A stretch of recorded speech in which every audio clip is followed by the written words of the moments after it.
Right. All right. So I will start. I will start us off with just the very first question. How long have you been coaching at Grey College? I've been there since October 2017, so it's nearly 9 years now. Right. Okay. Arno, do you have a question? Yes, I actually thought about this. Um, you know, school, the kids today, in general, the teenagers, they have a very sedentary type of lifestyle, sitting in front of computers, and they don't like physical things so much these days. Does it have any influence on the interest in rugby and what participating in physical sports is of benefit to any person. You can't just sit in front of a computer all day. So, how do you get the kids to be interested in rugby? What do you do to get them to play the sport and not just for their own benefit, basically, but not just to sit there and to play rugby? Yes, I know that's actually quite a big challenge, and you can see it over the past few years. The visual aspect of their social environment, how it influenced rugby as a whole. Firstly, the guys playing, you need to show them what they must do, what they have to do, what they can do, and then you have to implement it on the field and show them on the field again. So the visual aspect is quite real. They they you teach them better and faster by showing them stuff because they're so used to it. Fun factor: what they do now with the under sevens and eights, for instance, grade ones and twos with a tag rugby, I think that will be bringing a fun factor which will help promote rugby from a young age. But yeah, you can see that from a playing perspective. Right. Right. Steve? Yeah, Grey College has got quite an incredible record over the years. I once read an article that they say that Grey College got a 91% winning percentage of matches they've won in their entire history. 91%, which is incredible. What would you say is the greatest recipe for the success of Grey College, that they're such an iconic school in rugby culture? Yeah, Steve, thank you for the question. I think it's a holistic thing. I think what we drive at Grey College Rugby is the teachers. The teachers are our best coaches. Yeah. Obviously, they keep the discipline on the school grounds and in class and take it over to the rugby field. Not so much getting coaches from outside, but which has also become relevant and important in today's terms. But the drivers are still the teachers. I think that's important thing for us, and obviously the rugby culture, which which comes from coach to coach, and to look after that and to cherish that rugby culture is actually the biggest part of us as coaches' jobs at Grey College. Not only Yeah. the players and coaching them, but just to keep that culture healthy. Yes. Wow. And also, I mean, I teach English to the Chinese, so I'm a teacher of sorts as well. And I also believe that a teacher can make or break a student. So, from a coaching perspective and a teacher perspective, I'm sure you sit with that responsibility as well to show them you are the example. They need to integrate with how you want things to be done. And so and how do you go about doing that to show them, all right, I'm the teacher in class, but once we get to the sports field, all right, I'm still your teacher, but now I'm your coach. Is there a big shift from the students towards that from a classroom and now we are on the sporting field? Yes, I find it's quite different, because you can be strict in the class or rugby field, but somewhere along the line there needs to be a trust factor, and Yes. then Yeah. if they trust you either in the class or on the rugby field, you must be able to just separate the two worlds a little bit, Yes. because he plays rugby for you, the trust factor is obviously very important. And you can be quite strict in the class, but and the trust factor must be there on the rugby field. Although you're still strict and you set an example, it's Yes. important for him to also explain to you when there's something wrong at home, or just without him thinking that you're judging, Right. Oh, yeah. Good. Good. Arno? Yes, I would like to ask you, each school, if you're at school, you know that you've got some traditional rivals in most of your sporting codes. Who would you say are the biggest competitors or rivals of Grey College, the ones that you really look forward to playing? Yeah, Paul Roos is always a big one, and it's our inter schools at the end of the year, middle August, and we've been doing that for years. Okay. And with both schools not having the SA schools players, that fixture is always interesting. It makes for a different final that maybe a Boys and Gym don't have. So it is a special inter schools, but then obviously the Boys Eyes and the Gym, that's a new inter now. Office that's been for years. Those teams are really, really good competitors, and we love playing each other, and we have a huge respect for each other. Yeah. And then obviously you have a few new teams coming through every year, like a Stellenberg and a Garsfontein Yes. and Yeah. Noordjewel, and those teams are always up there at any given year. Right. Steve? Yeah, and your career as a coach at Grey College, what was your biggest highlight? Something that really stood out that you want to treasure and tell to your grandchildren one day? Yeah, there are quite a few memories, Yeah. You get one or two or four games in a year that you're supposed to lose, and then by hook or by crook you pull it through. So Right. those are always good memories. I can think of Paul Roos last year, with our wing scoring the try and from a chip kick, Wow. crossfield kick, which Yes. was actually not in our coaching style, but it was something special from a player. Right. Wow. 2018, Paul Roos at home was a great memory. It was my first big inter schools against them as director of rugby, and that was a good memory as well. Wow. Wow. And from a coaching perspective, where do you sit or stand during the match? Are you next to the field? Are you at the back? Or do you have like a pavilion? Or do you sit with all the students? Where are you during a match? Yeah, at Grey College we've got a nice little hub on the roof, which we climb up to. It's Right. quite difficult to get up there sometimes, and then we have a great view of the game, and it's sometimes a long way down if you don't get the result. And then obviously at other schools you have different places where you stand. Yes. You make sure that you're alone and private, and can get some good info on the field. So that differs from if you're not playing at home, Yes. Sure. Right. Okay. Arno? Being a teacher, you will know that there are certain things in any subject. There are certain basic rules which you teach your students, so they know if they follow those rules, they should be successful in that subject.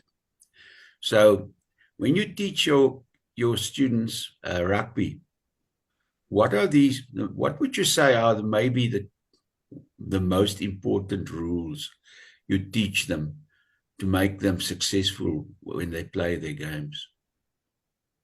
Yeah, I think our philosophy at Grey Rugby is intensity. So for us to create Yeah. intensity on the field, you need simplicity and you need accuracy to create that intensity. Because there's clarity. So in order to create that, obviously loyalty and trust is important. So the character of the person, and how loyal are they to the people next to them, and to the badge, and to the first team or the Cherries or whoever you're coaching. I think if you install that, then intensity can be created.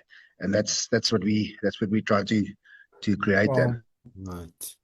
Nice. Steve? Yeah, Great College is filled with tradition and history. Not to give my age away, but in '98 I went to Great College. In '98, yeah, I went to Great College with the choir, and it's incredible to see the history. You know, the names of ex-players on the benches and ex pupils. But anyways, there's a whole tradition and history about the clock that's in the middle of the. I think in the portal. That I think that can you just tell us a bit more about that? If it's still there, but apparently you're not allowed to touch that clock or walk underneath the clock until your last day in matric. Yeah, the old bell, or the oak clock as we know it, is next to the reunion hall on the school grounds. So obviously, the last day of school, all the matrics walk through the old bell, the oak clock, and then Wow. they ring it, and that's before the year-end exam. So if you if you walk through the old bell, you're not allowed to come back to Grey College, because that's your first reunion. So if you don't make matric, you obviously have to go to a different school. That's very unfortunate, though. Wow. Oh, that's good. All right. So you basically tell them, all right, if you ring this bell, okay, see you when we see you, right? And It's amazing tradition. and also tell me something, what is your kind of coaching style? Do you like running rugby, or do you assess your competitors for that weekend, watch videos and go according to that? Or do you just have one set of gameplay, or how do you go about that? No, me personally, as coaching style, I like to be balanced. I like a holistic view of the game and the way you play it. So accuracy is important for me. Obviously, I like the expansive running style, but you can only do that when you're good at certain things off the ball, and obviously kicking game and all that. So holistically, I like to look at it as the whole picture, not only one aspect of the game. Right. Okay. Adnan? If you could choose a Christmas present, so to speak, a present for rugby at Grey College for 2026, what would your wish be? What would you like to see in that Christmas box of Grey College? That's a good No, that's an interesting question. What's my budget on that?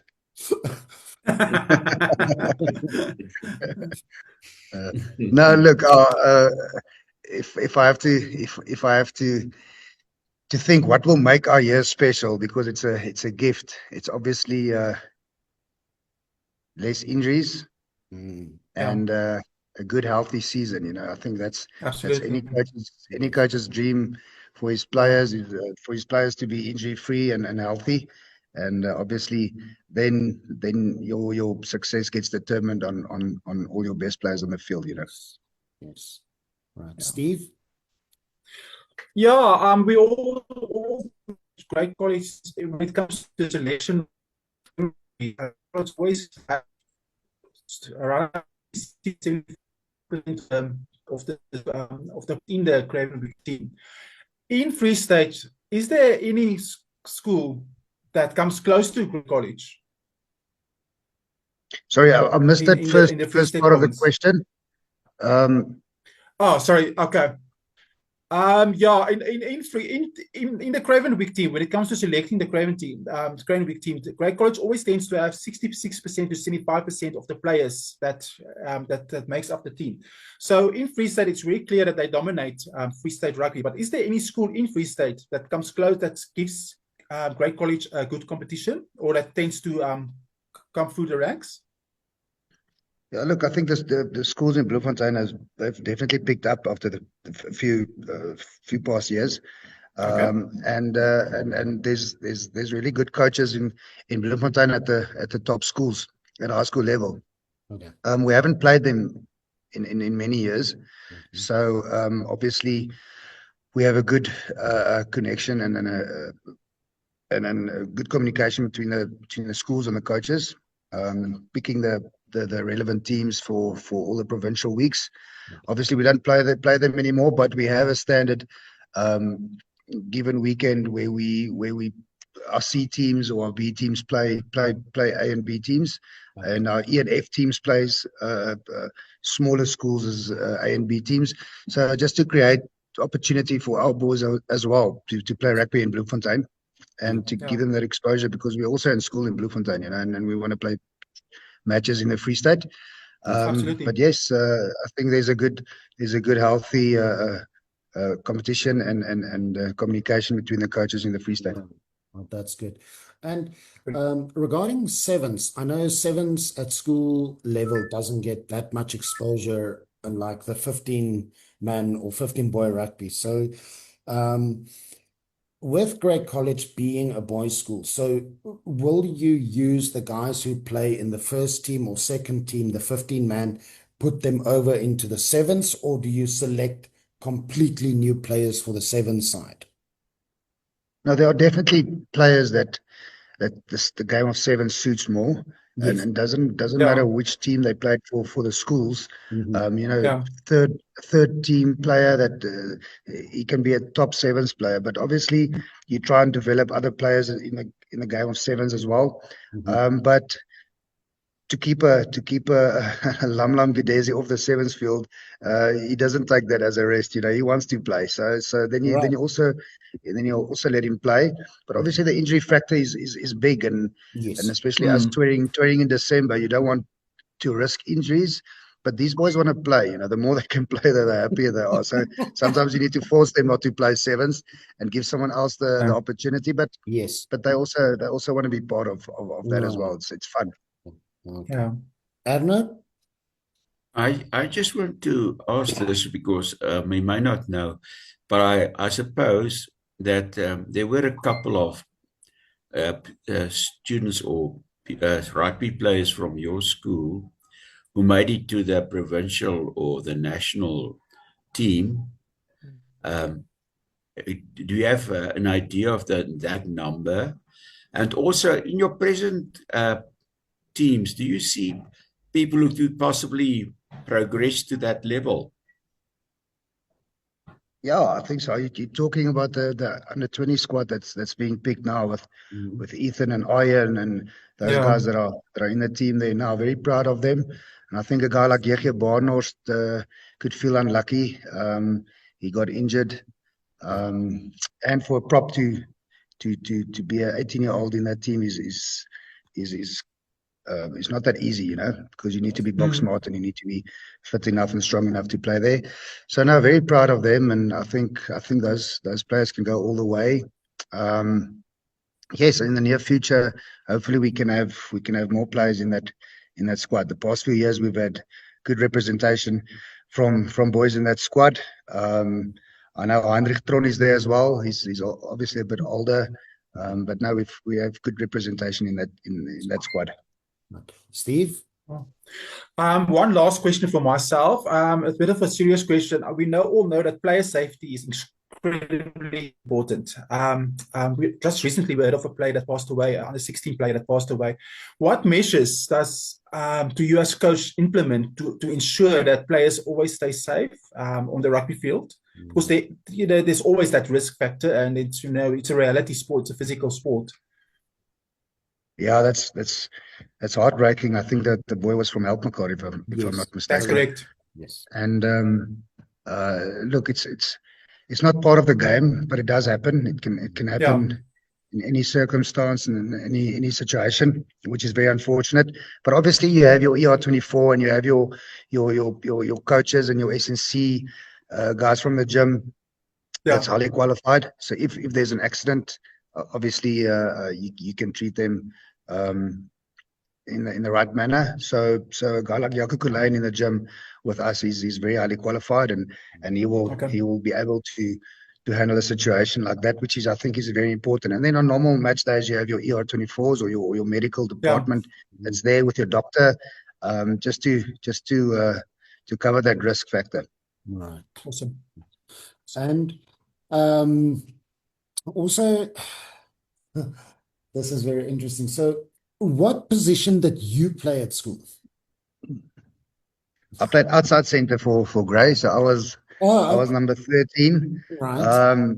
But maybe a bit too small, and then later on I had to move to the outside backs because I was probably too scared. And I needed more space. Oh, okay. Avner, anything from your side? This is basically just the last question. You know, when you watch rugby, you always like to know, what is the strength of this team? Where will it perform well? No, I can't ask you this is your trade secrets.